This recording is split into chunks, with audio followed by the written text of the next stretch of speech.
exciting to see all of you here, 180 plus of you. So thank you for your support. We really appreciate it.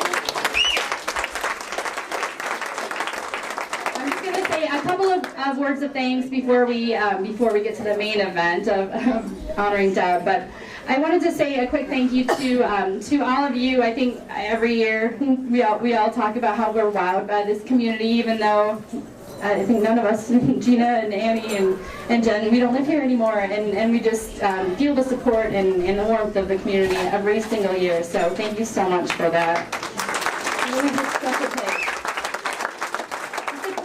quick thank you to everyone who made this happen. Of course, our committee, all the girls I mentioned, and Renee, to Jody and Missy and Tracy and Sandy and my mom Pat for volunteering. I think this could definitely not happen without you. To our sponsors, especially PCA, every year they've been with us since day one. And honestly, this event could not happen without the support of PCA and our other sponsors. So thank you so much, Lori, for everything that you do. And not even we see how much you do for the community in general. I mean, not even just this event, but for everything. So thank you for supporting our students and supporting our schools, and it's just a really special place to be. So thank you.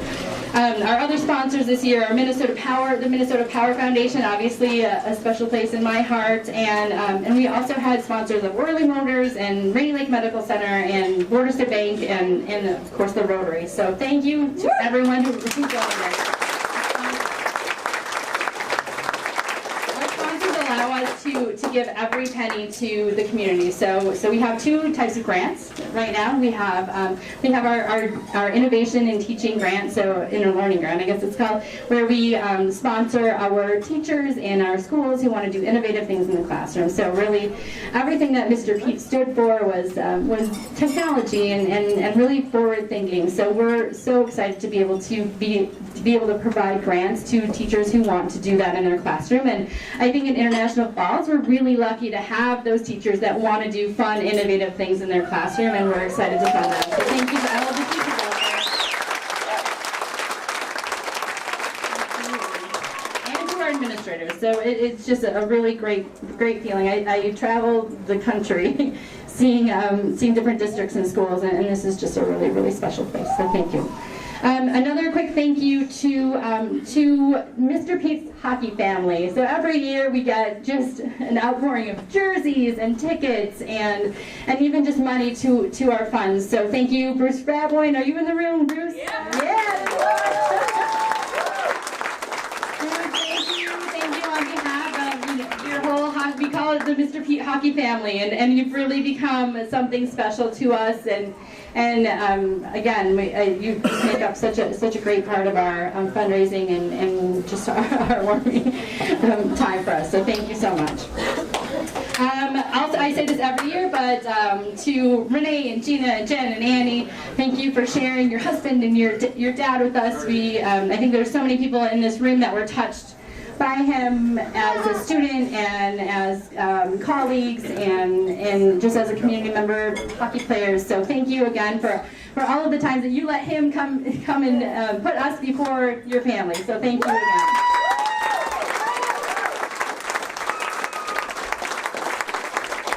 And then finally, thank you to everyone. Gina will say this, but every year I put out a call and I'm like, I don't know that we're going to get any donations, you guys. And every year that room back there is filled with donations. So thank you to all of you in this room who have either filled those tables or bid on those items or bought raffle tickets or wine grab or just even bought tickets to come here. So thank you to all of you for supporting this amazing cause. We really appreciate it.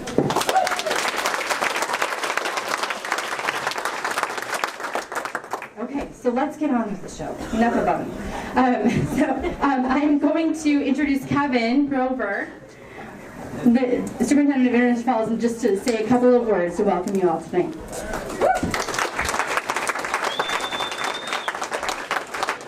Good evening and welcome to the 5th Annual Mr. Pete Foundation Ceremony. It is an honor to stand before you as we come together to recognize a person that has positively impacted so many students over the years. It amazes me how fast information travels today. This can be sad news, it can also be fabulous news. The posting of the recognition of Deb traveled very fast on Facebook. Positive accolades popped up immediately from former students, colleagues, and friends. I'll get more into that in a minute. I also want to thank Kim, Gina, and everyone that has put this event together. Worked tirelessly many hours asking for donations, planning, and so on. You continually go above and beyond, just like Mr. Pete did. I've mentioned this next part, I think, just about every year that I've spoke, but it's worth repeating. It is such an honor as an educator to see you highlight the awesome work that one of our educators has devoted their life to. The district has a staff second to none, and all too often we forget to commend the great educators that this community has had and continues to have. It fills my heart to formally acknowledge the accomplishments and give the rest of us examples to strive for. I want to thank everyone in attendance for being part of this and acknowledge the committee for making many great educational experiences possible by the donations to teachers that push their class with new and innovative experiences. I would also like to acknowledge, as was just done, the amazing sponsors that went through, whether it is PCA and the ones listed in the brochure, Rainy Lake Houseboats, the other businesses that we all saw their names on stuff back there. These groups, individuals, time and time again give, and that's what makes our community what it is. So thank you to everyone.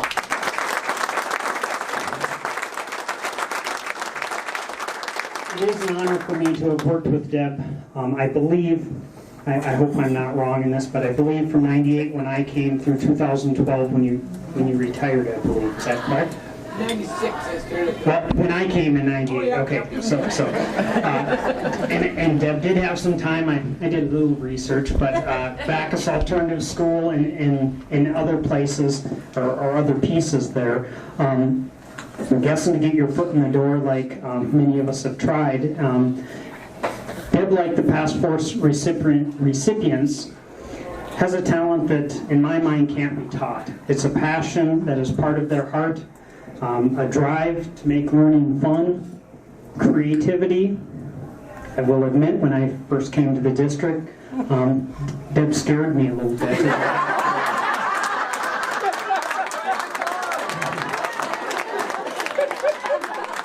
When I first met her and I was young in my career, there was times I saw her speak to be it other teachers, administration, even a kid or two. As a young educator, I wasn't quite sure. But it doesn't take long, or it didn't take me long, to see where she was coming from. It came from the heart. She was going for what was best for, be it educators, be it students. She gave kids a chance time and time again. For sure, as a dean of students and different things, when they shouldn't have had another chance, Deb gave them another chance. And I'm sure the alternative school was no different, but you don't see that all the time. She has a sense of humor that is second to none. She would chuckle when doing pottery, and the kids thought they were making something that Deb was naive about. Not the case, and she would chuckle and fix it. Amazing what she's got out of her students, drawing on creativity. But it was so much more than art. Deb, whether it was conscious or unconscious, filled the needs for many students. A sounding board, a safe person to talk to, helping them get credits, giving them a place to go, and the list goes on and on. I can't talk about Bacchus, but like I said, I'm sure it came from the heart and you met the needs that so many desired. One-act plays, three-act plays, speech. Again, most of it was before my time, but creativity in another form. Giving of yourself to develop the young adults of this district. Hats off, Deb. Alongside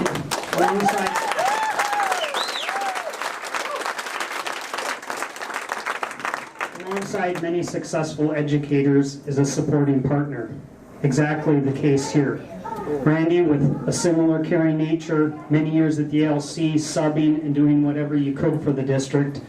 I can only imagine you were drug into the plays and things that I can't even imagine, but thank you for supporting Deb. It takes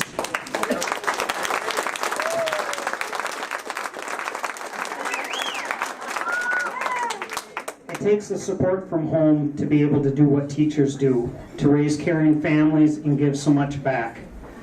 Support to and from your children. You raised 3 daughters, second to none. You supported their dreams and been by their side and still given. I really enjoyed Deb's commitment, along with her ability to have fun.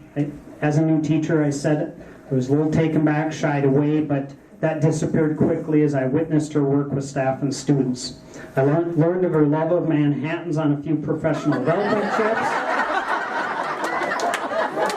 Heard of stories back when she was in school, and the rest is history. I still believe there was something in the water back then, but I would duplicate it if we could. It very well might have been. I was so happy when Deb was able to retire. Yes, it was a loss for the district, but happy to see someone be able to go off, live on a pontoon, so to speak, and enjoy life, which you deserve. I congratulate you, Deb. I admire what you did, and I hope the rest of us can have half the impact that you have had. As a colleague and on behalf of the district, I thank you and congratulations.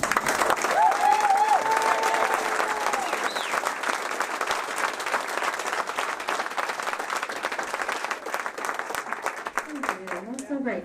So now I'm going to bring up Ashley Levine, and she's going to say a few words about her teacher, Mrs. Ciminski, and we really wanted to get her perspective of just the impact that Deb has made in her life, and hear a couple stories.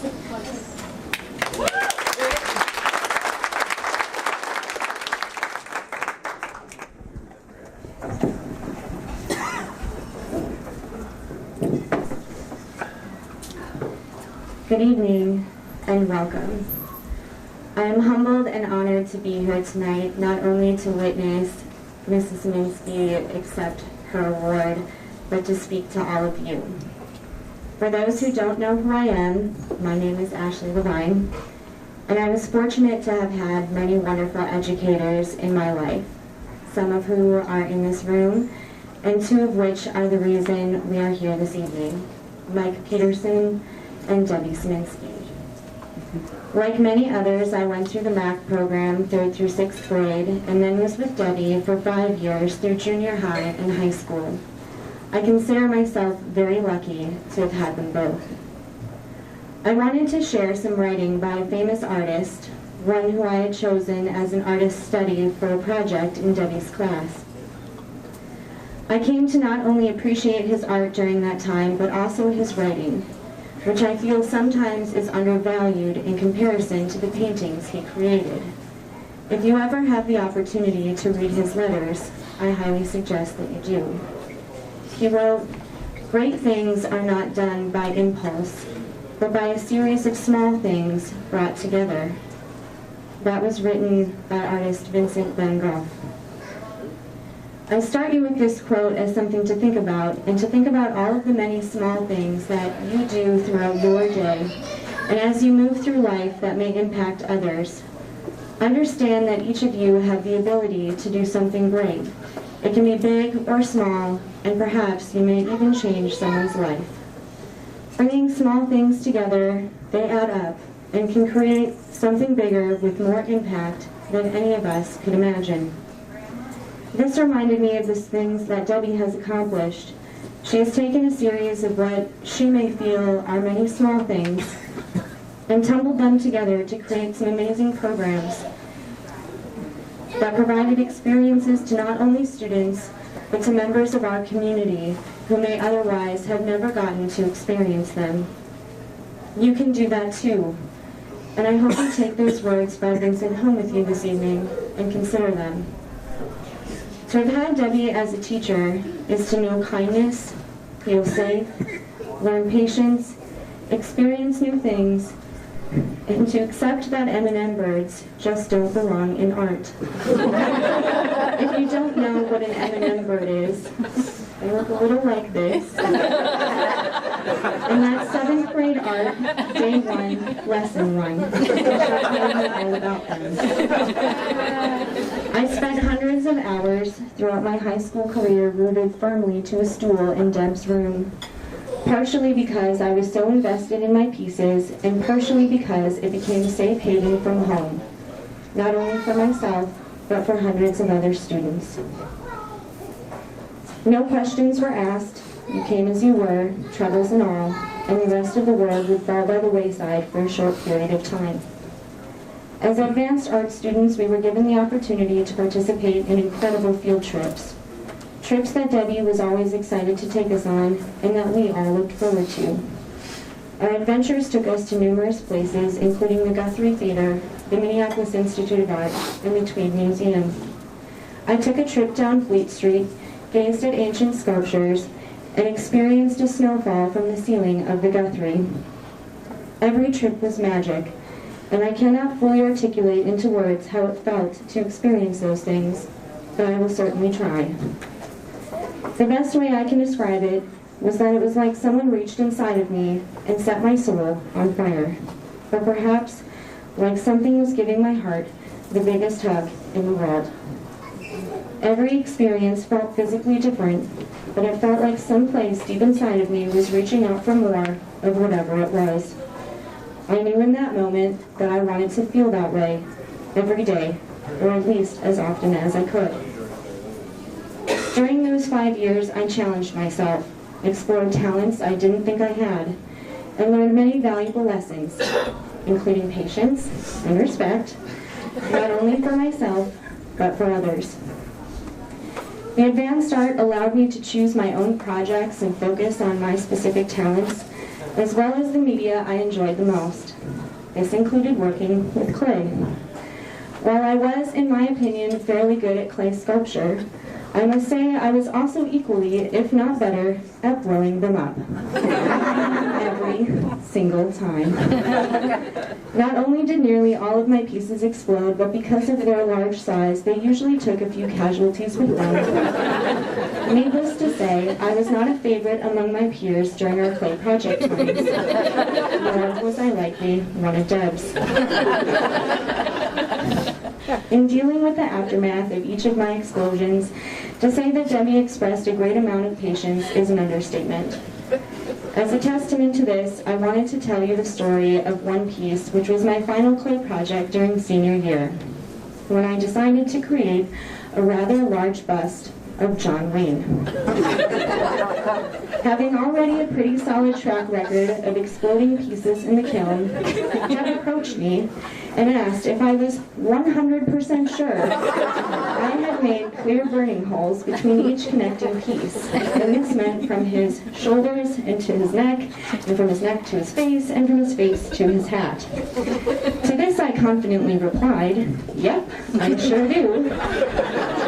Spoiler alert, these were my famous last words regarding this project. Now, kiln opening day was always sort of a fun day for everyone, unless of course you had the great misfortune of having your piece in the kiln with mine. But I was fairly sure my piece survived this time, because I had spent hours finishing him and copious amounts of time choosing my glazes so that he would be perfect after his second firing. At this point in the story, it should come as no surprise to anyone here that he did not survive. I came into class, and there was my piece, sitting on what some of us like to call the tray of shame. This was basically a cookie sheet Deb used to collect all of the pieces for the works that blew up. Rather than creating a masterpiece, I had essentially created a small clay bomb, with the Duke's face mostly blown off. I think he may have decimated a few small pieces in the kiln as well, and many apologies to those classmates. Debbie had collected as many of the pieces as she could and was seated at her desk attempting to reconstruct his face. I tried to apologize, but she gave me a look that made it clear I should stop talking and to back away slowly and immediately. to which I did. The next day I came to class with the Duke sitting on my desk, but facing suspiciously towards the back of the room. I took my seat and sat staring into his partially rebuilt face and immediately thought I was sunk. Debbie strode over, her fingers covered in Band-Aids from the sharp clay edges, plunked down a giant contractor stack of masking tape and a tub of plaster, tossed up her hands and declared, "You're on your own, kid. Good luck."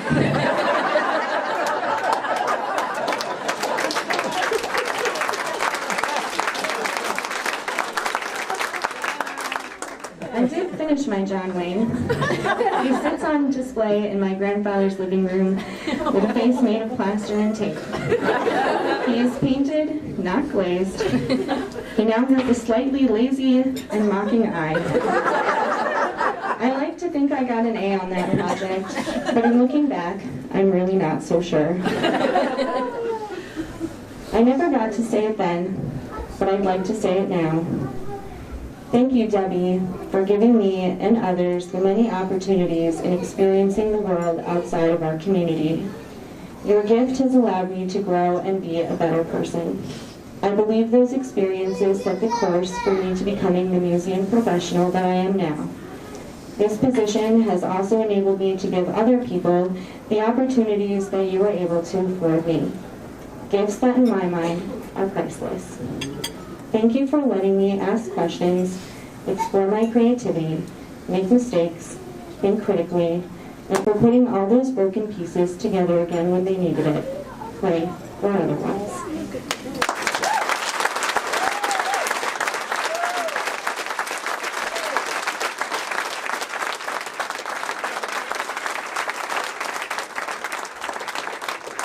Thank you, Ashley. You were so nervous, but that was so great. Can we give another round of applause?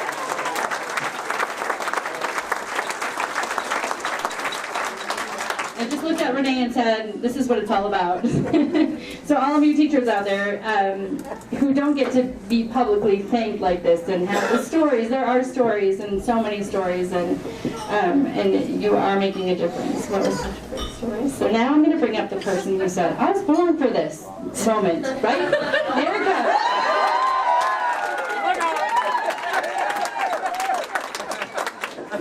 Mrs. McBride, can you hear me? Okay. She came up to me earlier and said that she was in the back and needed to make sure she could hear me.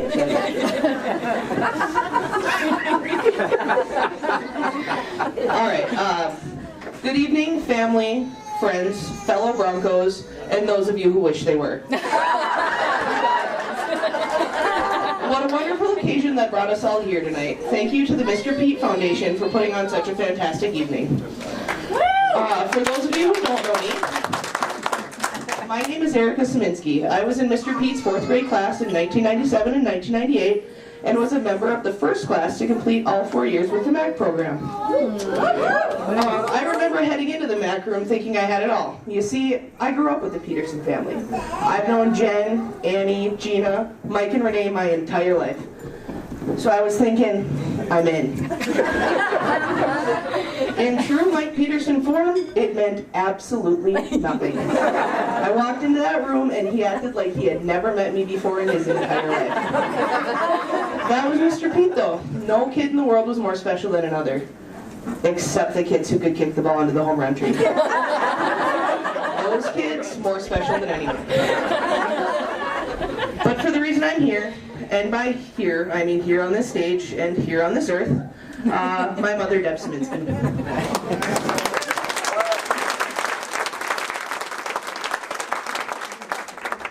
We moved to International Falls when I was 4 years old. This is the town that both of my parents grew up in.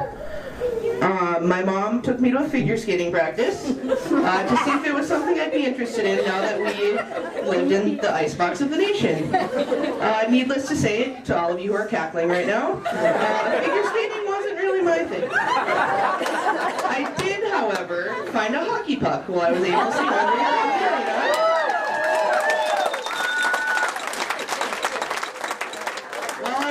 aimlessly wandering around the arena waiting for it to end. I walked up to her and I said, "No, Mom, I want to do this." This wasn't a time when girls really played hockey. I was about the only one in town, and she very gently let me know that. But she also let me know that if that's what I really wanted to do, then we were going to do it. So the next day we went out and got hockey equipment. Thank God for her extensive theater background, because she went on to spend the next 15 years pretending she was a hockey mom.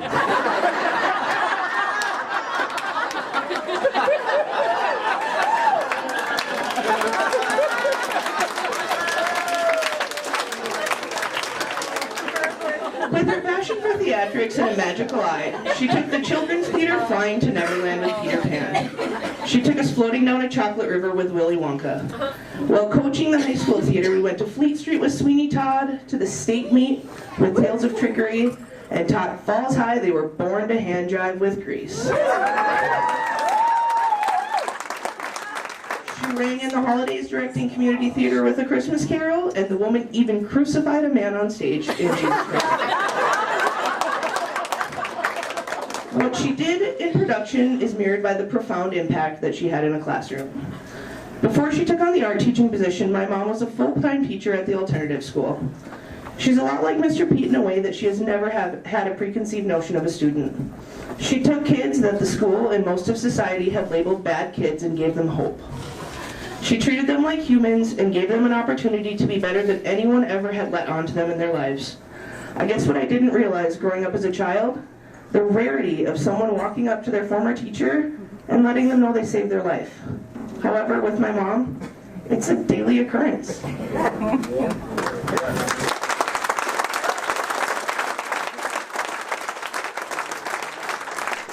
I remember when she accepted the art teaching position. She took me to her new classroom, and I very distinctly remember her being very upset. She was opening all the drawers and just pulling out crayons and colored pencils and just throwing them everywhere. She could not believe that those were the materials that high school art students were supposed to be using. She took a struggling art program, and what she turned it into was nothing short of a miracle. Every student was required to take art in 7th grade, and she made such an impression on the children that they just kept coming back. The art students came from every walk of life, from the captain of the football team to the first chair in the band. Every student continued with the art program, found a safe space in the art room.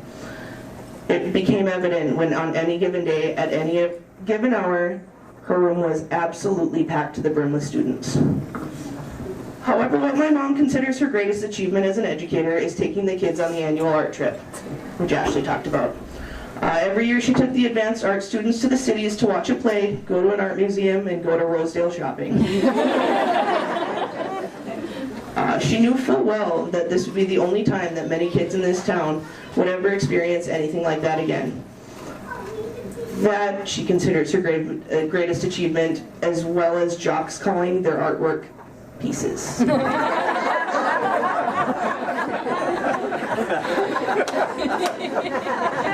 Getting her to accept this award was far from easy, and I personally think that it speaks volumes to the type of person that my mother is. After she finally accepted, thanks to an under-the-table text message from Renee, followed by some slight harassing from my sisters and myself, I asked her what she wanted me to talk about up here. She just wanted me to talk about her art trips. She's never wanted to be awarded for any of her efforts as an educator. Things like that have never mattered to my mom. The only thing that's ever mattered to her is making sure that the underdog was on a level playing field and that our tiny little border town gained some culture outside of the box they grew up in. And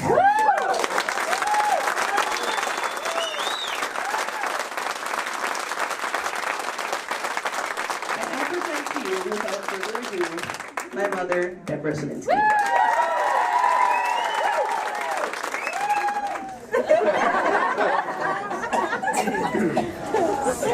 We love you.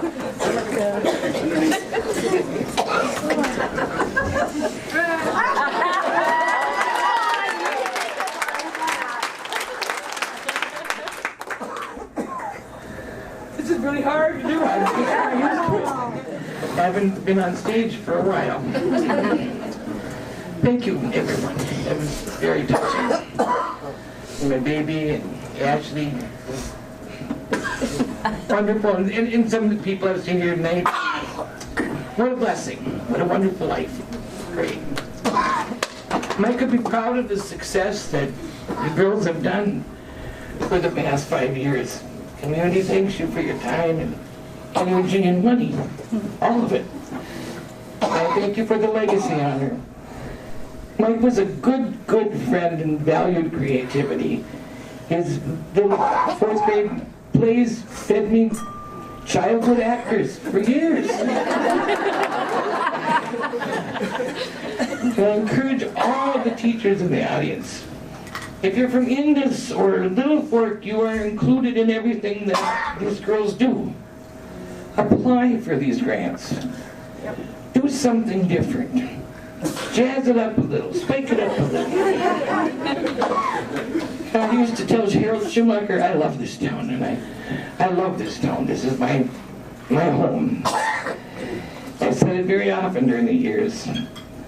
We live in one of the finest, most scenic, cold places.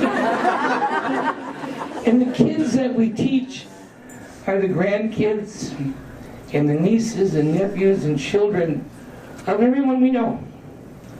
What a wonderful way to live. It's a wonderful life. Teachers are all working to do their best for every child. And you can always tell an alumnus because they call you Mr. or Mrs. Someone's coming, and you get the Rolodex out, you know.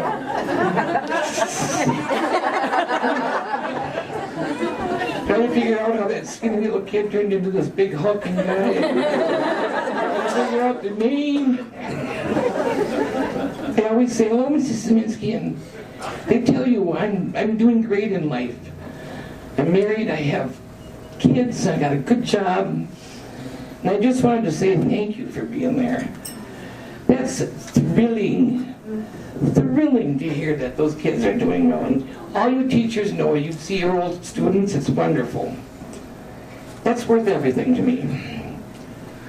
Remember lyceums? You guys remember lyceums? The ones that I used 3, 4, 5 times a year we had people coming to back us, and we all sit in the back. We saw Chinese acrobats. We had people with plates on sticks, barking dogs. You never know what you're going to get. But we all went throughout the lyceum. And you guys get to half a day off the lyceum. That doesn't happen anymore. We don't even have a high school theater program. I'm hoping that someone will pick up the reins on that. Yes. It doesn't cost a lot of money to pay that director. And they can get by on the cheap too. So maybe someone will do this, or maybe one of you will write a grant and do it. That'd be great too. And maybe one of you will get those kids on the bus. Nancy Bialich and I took 50 kids on the bus to Minneapolis every single year. Different venues, different shows. Didn't have a whole lot of art museums to go to, but we moved around.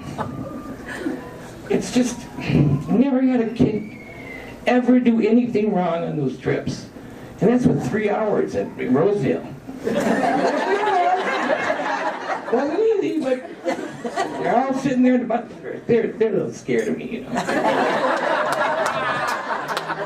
One of my friend's fellow teachers, sweet little girl, you know, in 7th grade, she said, you know, she's afraid of you. They're just coming in. Those kids are afraid of you. I said, they carry scissors in my room.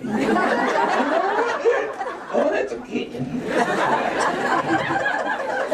I feel like I'm representing the fine arts tonight, and both theater and visual arts obviously are my fields. I don't sing well. I was below average on the piano. And I can kind of sort of dance, but I hold them all dear to my heart. It's very important to me. The eternal need for creative expression and public support of it makes all of life more exciting. You don't have to be good at it. You just have to enjoy it. Much more fun.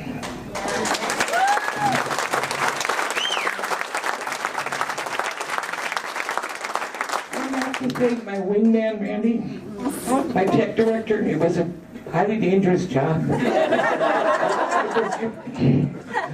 When we did Greece, we took Leo Cartney as a golf cart and made it into a convertible. And we had to get it on the stage. I said, "Can we have a couple boards at home, Randy?"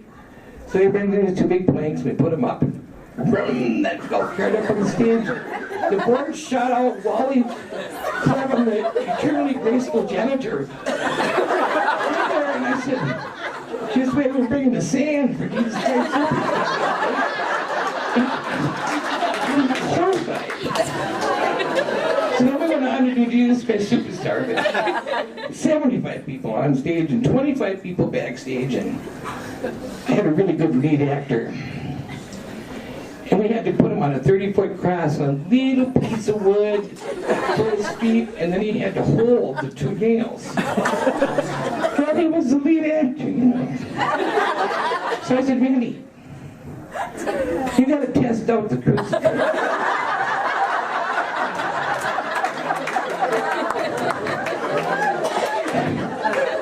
We went through a scene of everyone on stage singing to darkness. And then Jesus was on the cross. I said, "I can't afford to lose him. We got to try to do it." Larry Lament happened to be walking by. I said, "Larry," he's a carpenter, if you don't know Larry. I said, "You got to help us with this project. I can't wreck the basketball court floor. I can't nail anything on it." So we got this contraption with two big bolts that you put the guy on it, and in 2 seconds, boom, catapult.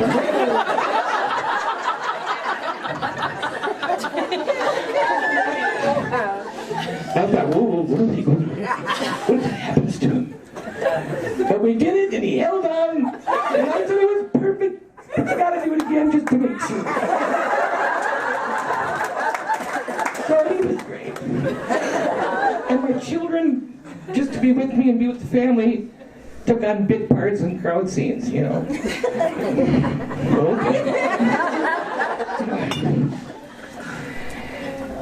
I have to thank them too. You know, no matter what you do, if you're decoy carving or you're knitting, or you play the guitar, or you write music, or you dance, or you do visual arts, if you get time, take it to the school, show those kids that we do that too. We all have that in us.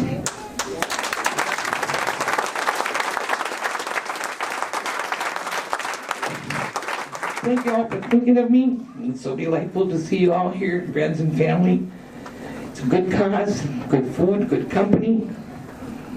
Have a wonderful evening, and you thrilled me beyond compare. Thank you.